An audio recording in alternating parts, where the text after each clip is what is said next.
Hello everyone. तो देखिए आज हम लोग मोल कॉन्सेप्ट के लेक्चर को थोड़ा और कंटिन्यू करते हैं और इसके न्यूमेरिकल मैंने पहले ही बोला था ये चैप्टर ही न्यूमेरिकल का है, तो न्यूमेरिकल करते रहेंगे और अच्छे अच्छे कॉन्सेप्ट आपको मिलते रहेंगे, ठीक है ना। फिलहाल अभी तक जितना पढ़ा था वो सारे फार्मूले आपको रिवाइज होने चाहिए। जैसे सबसे पहला जो फार्मूला पढ़ा था आप लोगों ने कि मोल फाइंड कैसे करते हैं, तो मोल फाइंड करने के 3 फार्मूले हैं, ठीक है। सब लोग रिवाइज मार लीजिए जल्दी से, है ना। क्या था first formula? Given weight divided by molecular weight. दूसरा फार्मूला था वॉल्यूम के लिए और वो फार्मूला क्या था बोलो? Given volume divided by standard molar volume, ठीक है ना। वॉल्यूम लीटर में गिवन है तो 22.4 लीटर से, और अगर मिलीलीटर में गिवन है तो किससे डिवाइड करते थे अपन लोग? 22400 मिलीलीटर से। और थर्ड फार्मूला आपने पढ़ा था, ठीक है ना। अगर नंबर ऑफ पार्टिकल गिवन रहेंगे तो मोल का फार्मूला क्या था? Given number of particle divided by Avogadro number. ये 3 फार्मूले थे और अपना एक शानदार वाला ट्रिक था, अगर आपको नंबर ऑफ मॉलिक्यूल बताना है तो फार्मूला क्या लगा देते हैं? सैंपल का मोल इनटू एवोगैड्रो नंबर। और जब भी आपको नंबर ऑफ एटम बताना था तो क्या लिखते थे फार्मूला? सैंपल का मोल, एटॉमिसिटी, ठीक है ना, और इनटू क्या करते थे? Avogadro number.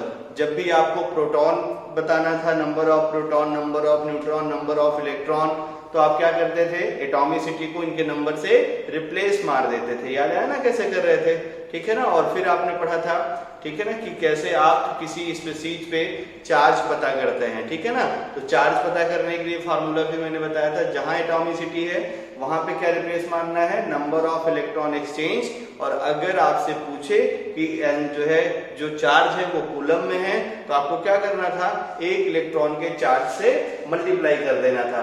तो ये चीजें हम लोग वहां पे पढ़ चुके हैं। और कुछ न्यूमेरिकल सीखते हैं तो और चीजें आपको जो है कॉन्सेप्ट बिल्डअप होता चला जाएगा। तो ये देखिए, जैसे पहला क्वेश्चन है, तुम्हें 3 क्वेश्चन दिया हूं, वीडियो यहीं रोक के पहले खुद सॉल्व करिए, ठीक है। जैसे फर्स्ट वाला प्रॉब्लम देखो ध्यान से।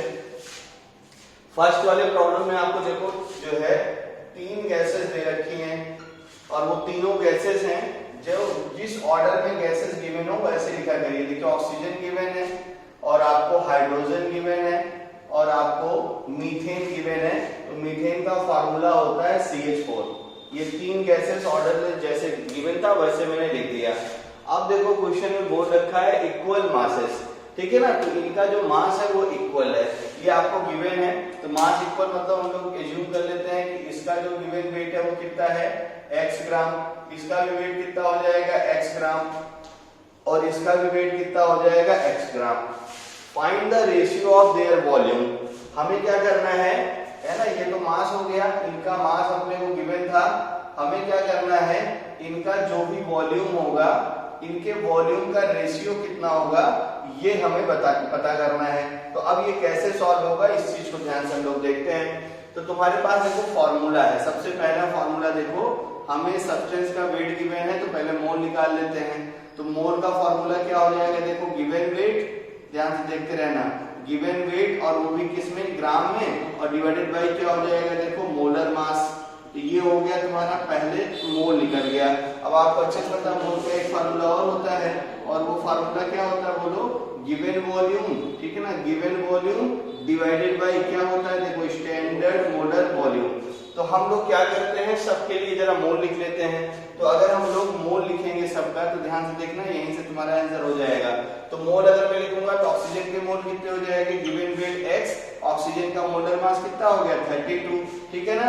हाइड्रोजन के लिए देखते हैं हम लोग, तो हाइड्रोजन का देखो गिवन वेट कितना है? x ग्राम, और हाइड्रोजन का मोलर मास कितना हो गया? 2, ठीक ना। CH4 का देखो गिवन वेट कितना है? x ग्राम, मोलर मास CH4 का कितना हो गया? 16। तो ये हो गए सबके मोल। अब हमें देखना ध्यान से, हमें वॉल्यूम चाहिए। तो अगर यहाँ से थोड़ा इक्वेट कर दूं मैं, तो देखना ध्यान से, अगर वॉल्यूम तुम्हें ठीक ना कैलकुलेट करना हो, ठीक ना, तो वॉल्यूम की वैल्यू देखो क्या हो जाएगी, यहाँ से यहीं से सॉल्व कर लो। देखो क्या करना रहेगा? देखो standard molar volume into mole. Simple सी कहानी। देखो हमें ये वॉल्यूम पता करना है तो क्या करूंगा? 22.4 से मल्टीप्लाई कर दूंगा।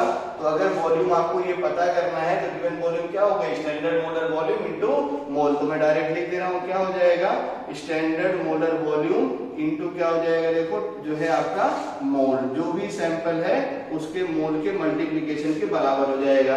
तो ये गिवन वॉल्यूम जो था वो पता करना था, इसको हम अगर x मान ले तो ऐसे हम लोग इसको सॉल्व कर लेते हैं।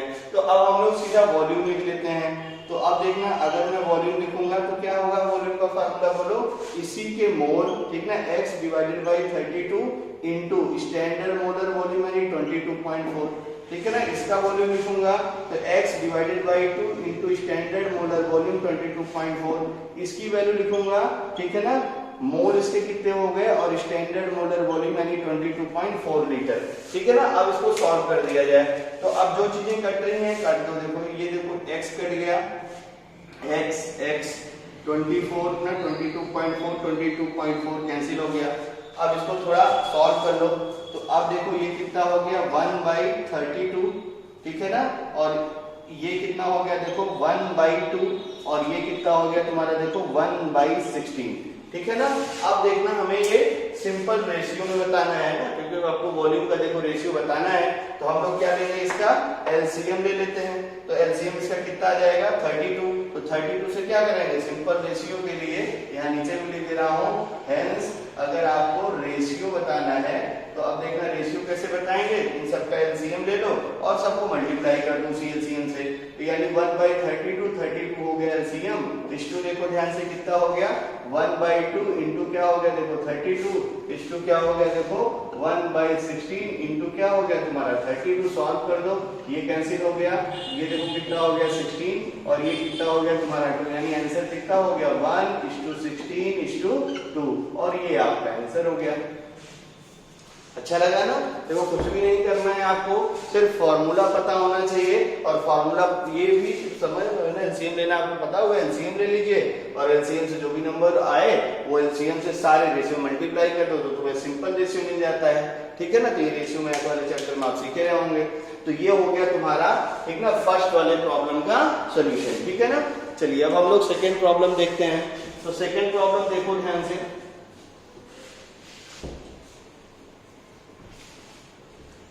बहुत सारे लोग सॉल्व कर लिए होंगे, ठीक है ना। और ये फर्स्ट प्रॉब्लम भी वीडियो रिवाइंड करके एक बार और देख लेना, ना समझ में आया हो तो, ठीक है ना। चलिए दूसरा वाला प्रॉब्लम ध्यान से देखो, एटॉमिक वेट, ठीक है ना, आपको दो एलिमेंट का दे रखा है, एक ए है और एक एलिमेंट बी है। सेकंड क्वेश्चन बहुत अच्छा है, कई सारे एग्जाम में आया है, ठीक है, इसलिए ध्यान से इसको देखो। आपको दो एलिमेंट दे रखा है, एक एलिमेंट ए है और एक एलिमेंट बी है, ठीक है ना। Atomic weight of two element, अब इसके एटॉमिक वेट अपने को गिवन है, एटॉमिक वेट इसका गिवन है तो उसको हम लोग लिख लेते हैं। इसका एटॉमिक वेट 20 है और इसका एटॉमिक वेट 40 है, ठीक है ना। यूनिट दोनों की एक ही है, तो 20 और 40 हमने मान लिया।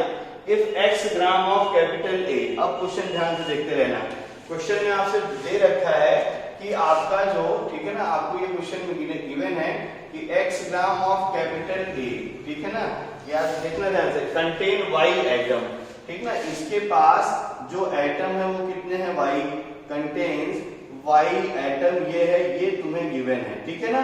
तो हम लोग अभी इसी चीज का यूज करते हैं, मतलब x ग्राम कैपिटल ए में जितने नंबर ऑफ एटम हैं वो किसके बराबर हो जाएंगे, y के बराबर हो जाएंगे, बस ये चीज ध्यान में रख के रहना। और आपसे पूछ रखा है फिर how many atom are present in 2x gram of b, ठीक है ना। तो आपसे पूछ रखा है कि अगर आपके पास 2x gram of capital B हो जाए, ठीक है ना, तो इसके पास कंटेन, ठीक है ना, कंटेन्स, अब यहाँ पे डॉट कितने नंबर ऑफ, मतलब कितने आइटम होंगे, ये तुमसे देखो पूछ रहा है क्वेश्चन में, यहाँ वाला डेटा कितना होगा ये तुमसे पूछ रखा है। तो अब हम लोग इस वाली चीज को यूज करके कुछ फार्मूला बनाते हैं, फिर देखना आ जाएगा।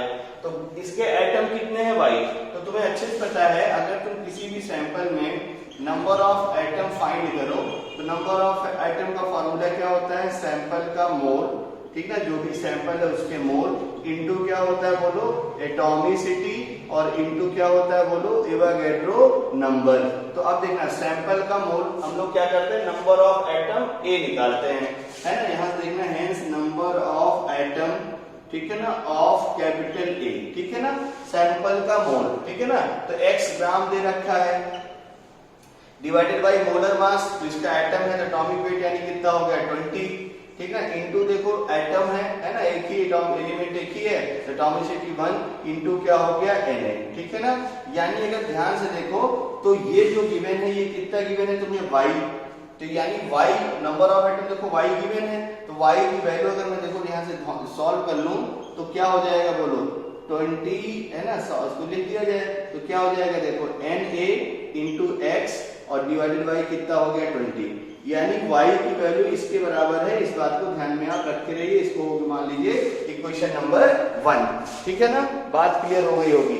अब हम लोग देखते हैं जरा फर्स्ट वाले क्वेश्चन को रेज कर देता हूँ, यहाँ स्पेस बना के लिखता हूँ। सेकंड क्वेश्चन को देखो, फिर अब क्या बोल रखा है कि 2x gram of B contains कितने एटम बताने हैं, तो हम लोग क्या करते हैं नंबर ऑफ एटम निकालते हैं जरा B में। तो नंबर ऑफ एटम अगर हम लोग B में निकालेंगे तो फिर से वही कहानी, क्या फॉर्मूला लगेगा बोलो, सैंपल का मोल इनटू क्या फॉर्मूले में आएगा बोलो, एटॉमिसिटी इनटू क्या आएगा बोलो, एवोगैड्रो नंबर, ठीक है ना। तो अब यहाँ से सॉल्व कर लेते हैं हम लोग। तो सैंपल का मोल देखो ध्यान से, कितना मोल सैंपल है तुम्हारे पास ना, सैंपल का मोल निकालते हैं, कितना वेट गिवन है देखो 2x ग्राम, तो गिवन वेट कितना हो गया 2x divided by molar mass यानी एटम है तो एटॉमिक वेट यानी 40 इनटू क्या हो गया एटॉमिसिटी 1 इनटू क्या हो गया एवोगैड्रो नंबर। इसको थोड़ा सॉल्व कर लीजिए तो ये कितना हो जाएगा देखो 20, यानी इसको भी अगर सॉल्व कर लूं मैं तो ये क्या हो जाएगा देखो बोलो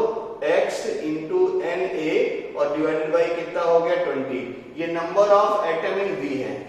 और अब देखो जरा ध्यान से जो है इक्वेशन नंबर 1 और इक्वेशन नंबर 2 को जरा कंपेयर कर लीजिए। ये 2 है तुम्हारा, यहाँ मैं लिख दे रहा हूं फिर से, ये क्या है नंबर ऑफ एटम है ना इन 2x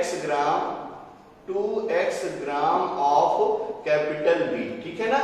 तो अब देखो जरा ध्यान से, ये नंबर ऑफ एटम है x gram of capital A में और ये नंबर ऑफ एटम है 2x gram of capital B में। तो अब देखो जरा ध्यान से, ये वैल्यू और ये वैल्यू क्या हो गई आपस में सेम, तो यानी हम लोग सीधा लिख सकते हैं फ्रॉम 1 एंड 2, ठीक है ना। बताइए कितने नंबर ऑफ एटम हो गए इसमें, number of atom in 2x gram of capital B कितने हो जाएंगे, y के बराबर ही हो जाएंगे। तो ये हो गया तुम्हारा देखो answer, 2x gram of capital B में कितने नंबर ऑफ एटम हो जाएंगे, तो नंबर ऑफ एटम इसमें भी कितने हो जाएंगे आपके y एटम के बराबर। तो ये हो गया तुम्हारा क्वेश्चन नंबर 2। फिर से एक बार मैं रिवाइज कर दे रहा हूँ, देखो x ग्राम कैपिटल A में y एटम दे रखा था, तो हम लोग 2x ग्राम B में कितना एटम होगा ये कैलकुलेट करना है। तो नंबर ऑफ एटम निकालेंगे, सैंपल का मोल, एटॉमिसिटी, एवोगैड्रो नंबर, तो नंबर ऑफ एटम में निकाल लिया y की वैल्यू और फिर ऐसे 2x के लिए B में सॉल्व कर लिया। अब दोनों इक्वेशन को इक्वेट कर दिया, आंसर आ गया, किसी को कोई दिक्कत नहीं होनी चाहिए। चलिए अब हम लोग देखते हैं क्वेश्चन नंबर 3 कैसे किया जाए, ठीक है। तो चलिए क्वेश्चन नंबर 3 देखते हैं, आसान सा है क्वेश्चन नंबर 3 भी, है ना। देखो जरा ध्यान से क्वेश्चन नंबर 3 कैसे हम लोग सॉल्व करते हैं, एकदम आसान सा है, बस खाली अच्छे से पढ़िए क्वेश्चन को। आपको दे रखा है, बोलो क्या दे रखा है, 2.4 kg ओजोन सैंपल में आपको ऑक्सीजन के एटम और मॉलिक्यूल बताने हैं, कोई प्रॉब्लम नहीं है। तो अब देखो तीसरे प्रॉब्लम में हमें जो है 2.4 kg इतना किलोग्राम ऑफ ओजोन का फॉर्मूला क्या होता है O3, तो हमें क्या बताना है नंबर ऑफ ऑक्सीजन मॉलिक्यूल। तो नंबर ऑफ मॉलिक्यूल का जो फॉर्मूला होता है वो फॉर्मूला आपको याद हो गया होगा, बोलो क्या है, सैंपल का मोल है ना, जो भी सैंपल है उसका मोल इनटू क्या करना है एवोगैड्रो नंबर। और तुम्हें ये भी पता है कि अगर मुझे नंबर ऑफ एटम बताना है सैंपल में तो क्या करेंगे बोलो, सैंपल का मोल जो भी सैंपल है इनटू क्या करेंगे बोलो एटॉमिसिटी और इनटू क्या करूंगा बोलो एवोगैड्रो नंबर, ठीक है ना। अब हम लोग इस फॉर्मूले से क्वेश्चन को सॉल्व करते हैं। कुल मिला के सबसे पहला काम जो रिक्वायरमेंट है अपने को वो पता होना चाहिए कि ओजोन के सैंपल जो गिवन है उसका मोल कितना है। तो फॉर्मूला देखो वेट गिवन है, तो फॉर्मूला मोल के लिए हम लोग कौन सा लगाएंगे बोलो, गिवन वेट, और वो भी किसमें, ग्राम में, डिवाइडेड बाई मोलर मास, ठीक है ना। अब बस ये अच्छे से याद रखिए, फार्मूला आपका क्लियर है और तो कोई दिक्कत ही नहीं है। तो गिवन वेट देखो 2.4 kg है, है ना। तो पहले हम लोग क्या करते हैं, इसको ग्राम में कन्वर्ट कर लेते हैं। तो तुमको अच्छे से पता है 1 kg इक्वल टू कितना होता है 10 to the power 3 ग्राम। तो यानी हो गया 2.4 को 10 to the power 3 से मल्टीप्लाई कर दिया मैंने, डिवाइडेड बाई मोलर मास। तो मोलर मास ओजोन का कितना होता है 48। इसको थोड़ा और इक्वेट कर दिया जाए, ठीक है ना। तो ये क्या हो गया देखो 24 इंटू 10 to the power 2 और पूरे का डिवीजन देखो कितना हो गया तुम्हारा 48। तो ये कितना हो गया देखो 2, थोड़ा और सॉल्व कर दो 10 to the power 2 मतलब क्या हो गया 100 डिवाइडेड बाई 2, यानी मोल कितना हो गया बोलो 50। ठीक है ना, सबको समझ में आ गया होगा यहाँ तक। अब तो कुछ करना ही नहीं है। तो पहले क्या बताते हैं, number of oxygen molecule, hence number of oxygen molecule, ठीक है ना, मॉलिक्यूल इन 2.4 किलोग्राम, बल्कि है ना 2.4 किलोग्राम ओजोन इक्वल टू क्या हो जाएगा बोलो, सैंपल का मोल, ठीक है ना, कितना है 50 इंटू क्या हो गया एवोगाड्रो नंबर, यानी ऑक्सीजन के मॉलिक्यूल कितने हो गए 50 Na के बराबर।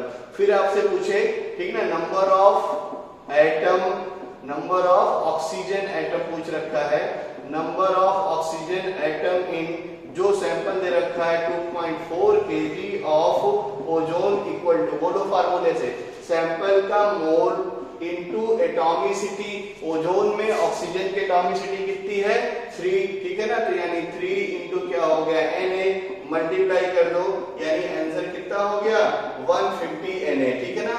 आई होप यहां तक आपको बहुत अच्छे से क्लियर हो गया होगा। अभी इसके अगले पार्ट में हम लोग और न्यूमेरिकल करेंगे, ठीक है ना।